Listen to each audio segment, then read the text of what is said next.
Fallas is a celebration that is hosted in commemoration for Saint Joseph. It is held normally around the 15th to 19th of March, but it got pushed back because of COVID, so we were very lucky to see it. Fallas supposedly started the second half of the 18th century, but many people don't believe it, but the first recorded Niño was in fact recorded then. From then all the way to the 60s, they were based on real people with real-life actions and activities. But that changed in the 60s when they started to become more funny and cartoonish. In 1963, they started to do children niños based on popular TV shows and movies. In 1929, Josep Seguros made the first Fallas poster, which you can see on screen now.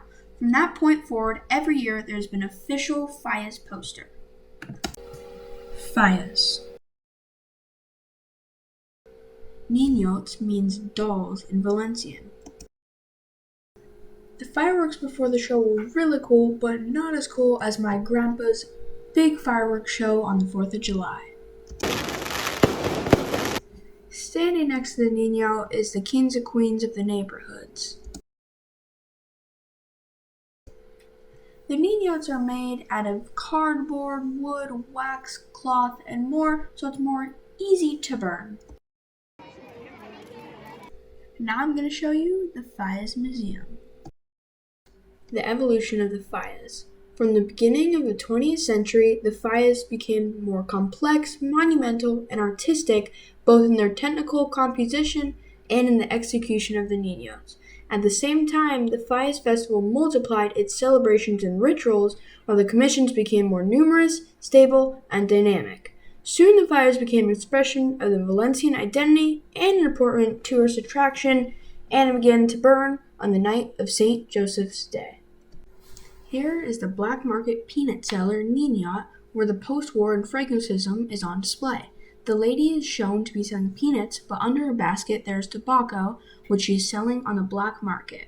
Her face is a mix between nauseous and scared, and while she is sitting there, she's looking to her left where there's a fly, which represents the strict control of the police and their tight rules on selling tobacco. This is the first Niñot that was pardoned after dictator Franco's death.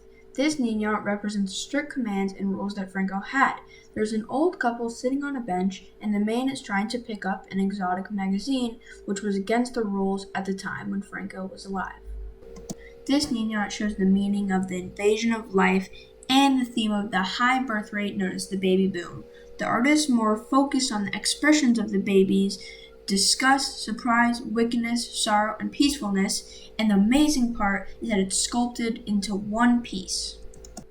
This is another Niñot based on the increased birth rate after the war. There's a family representing the baby boom with few economical resources, which makes the panorama chaotic.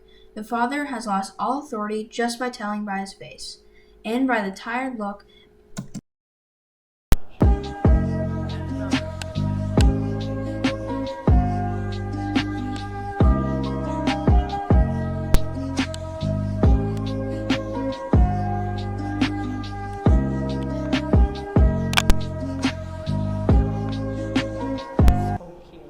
This is my favorite Niñot. I think it represents the American tourist because you can see he has an American $1 bill on the fishing pole, which I think represents that he's baiting the tourist to buy from him, even though it might not be the best quality.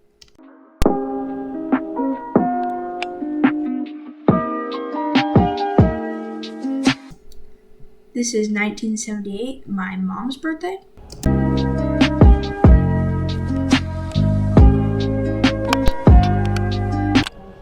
1980, my dad's.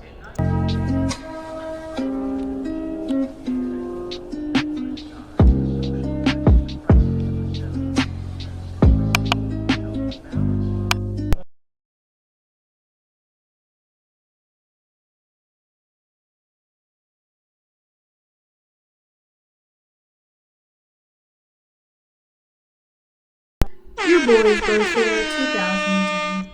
This Niño is the first to approach the topic of the new technology and how it affects the new generations, causing danger to the Valencian traditions.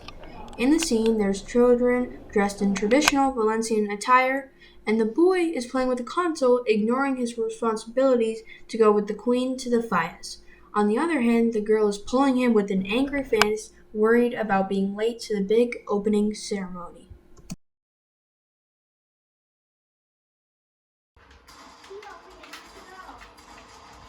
No, one more minute.